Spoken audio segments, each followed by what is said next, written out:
আসসালামু আলাইকুম। সবাই কেমন আছো? ফুডি কর্নারে সবাইকে স্বাগত। রোজার মাস ইফতারিতে কিন্তু ছোলা ভোনা বা বুট ভোনা আমাদের প্রত্যেকের বাড়িতেই হয়। আজকে নতুন ধরনের এক রেসিপি তোমাদের সঙ্গে শেয়ার করব।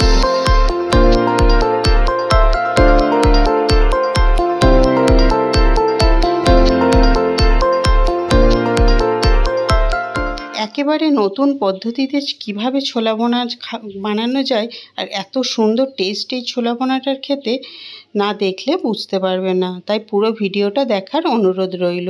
দেখো, এখানে আমি কাঁচা ছোলা নিয়েছি, আলুকে কেটে নিয়েছি কুচি কুচি করে, টমেটো কুচি নিয়েছি, পেঁয়াজ, আদা আর লঙ্কা নিয়েছি। কাঁচা ছোলাটাকে কুকারের মধ্যে আর আলুটাকে দুটো একসঙ্গে দিয়ে একটু নুন হলুদ এর মধ্যে দিয়ে দেব। দিয়ে এটা আমি একটা থেকে দুটো সিটি মেরে নেব। তোমরা চাইলে কিন্তু কড়াতেও করে নিতে পারো। আমার কাছে সময় কম, তাই আমি কুকারে দুটো সিটি দিয়ে নেব। সামান্য একটুখানি জল দিয়ে এটাকে সিটি মারতে হবে। এত সুন্দরভাবে ইউনিক একটা বুট ভোনা বা ছোলা ভোনা খেতে কার না ভালো লাগে। আমি কিন্তু এটা ফার্স্টবার বানালাম, তাই তোমাদের সঙ্গে রেসিপিটা শেয়ার করলাম। আর এটা কিন্তু খেতে খুবই ভালো লেগেছিল। দেখো, ছোলাটা আলুটা কিন্তু খুব সুন্দরভাবে সিদ্ধ হয়ে গেছে। এটা একটা স্ট্রেনারে আমি ছেঁকে নেব। ওদিকে কড়াইতে দিয়ে দিলাম পরিমাণ মতো সাদা তেল। আমি কিন্তু এখানে কম তেল ইউজ করলাম।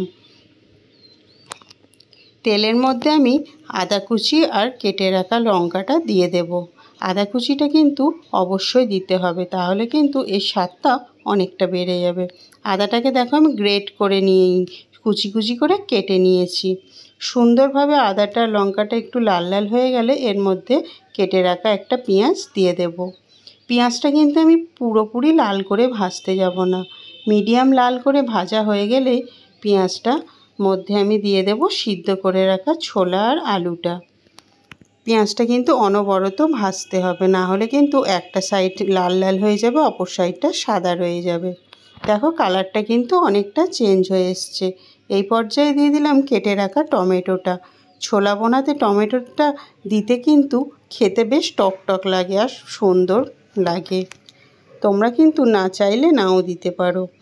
আর ছোলা ভোনাতে তোমরা কিন্তু ধনেপাতাটা দেবার চেষ্টা করো। আমার বাড়িতে ধনেপাতা কেউ পছন্দ করে না, তাই আমি ধনেপাতাটা এখানে দিলাম না। দেখো, টমেটোটা সিদ্ধ হওয়ার জন্য এখানে আমি একটু নুন ছিটিয়ে দিয়েছিলাম, যাতে টমেটোটা সুন্দরভাবে সিদ্ধ হয়ে যায়। টমেটোটা সিদ্ধ হয়ে যাওয়ার পর দেখো, সেই ছোলা আর আলু সিদ্ধটা এর মধ্যে দিয়ে দিলাম। অনবরত কিন্তু পেঁয়াজের সঙ্গে ছোলা আলুটা সুন্দরভাবে মিশিয়ে যেতে হবে 1.5 থেকে 2 মিনিট পর্যন্ত। কন্টিনিউ কিন্তু ভেজে যেতে হবে। দেখো, এখানে যে সুন্দর রেসিপির যে মেন ট্রিক্স, সেটা হচ্ছে এখানে আমি 2 চামচ বেসন নিয়ে নিয়েছি। প্রত্যেক দিন যে বেসনে পেঁয়াজি ভাজা হয় সেই বেসন নিয়ে নিয়েছি। আর এর মধ্যে দিয়ে দিলাম কিছুটা পরিমাণে জল।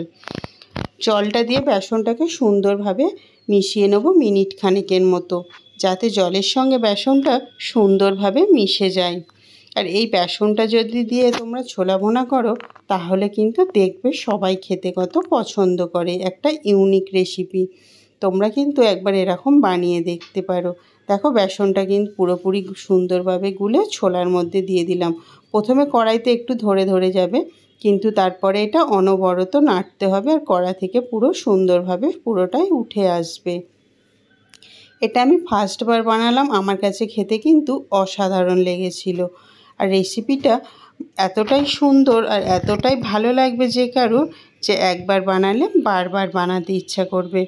তোমরা বন্ধুরা বাড়িতে কিন্তু অবশ্যই একবার ট্রাই করো।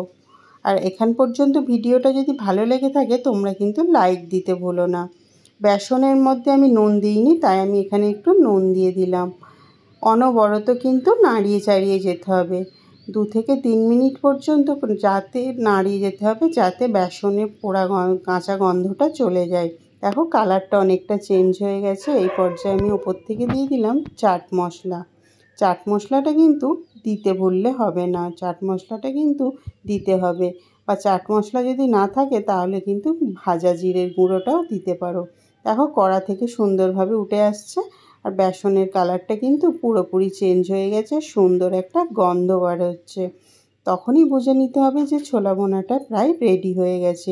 কড়ার ধারে ধারে দেখো লেগে গেছে। ছোলা বোনাটা কিন্তু পুরোপুরি কমপ্লিট হয়ে গেছে। এবারে আমি এটা নামিয়ে নেব। এই রকম ছোলা বোনা কার কার ভালো লাগে আমাকে কিন্তু অবশ্যই কমেন্ট বক্সে জানিও। আর এটা মুড়িতে মাখিয়ে খেতে কিন্তু অসাধারণ লাগে। আমার কাছে তো খুবই ভালো লেগেছে। তোমাদের কাছে কেমন লাগে তোমরা কিন্তু অবশ্যই আমাকে কমেন্ট করে জানিও। আর এরকম নতুন নতুন ভিডিও পেতে তোমরা যদি এরকম নতুন নতুন ভিডিও পেতে চাও তাহলে কিন্তু আমার চ্যানেলটিকে সাবস্ক্রাইব করতে ভুলো না। আল্লাহ হাফেজ।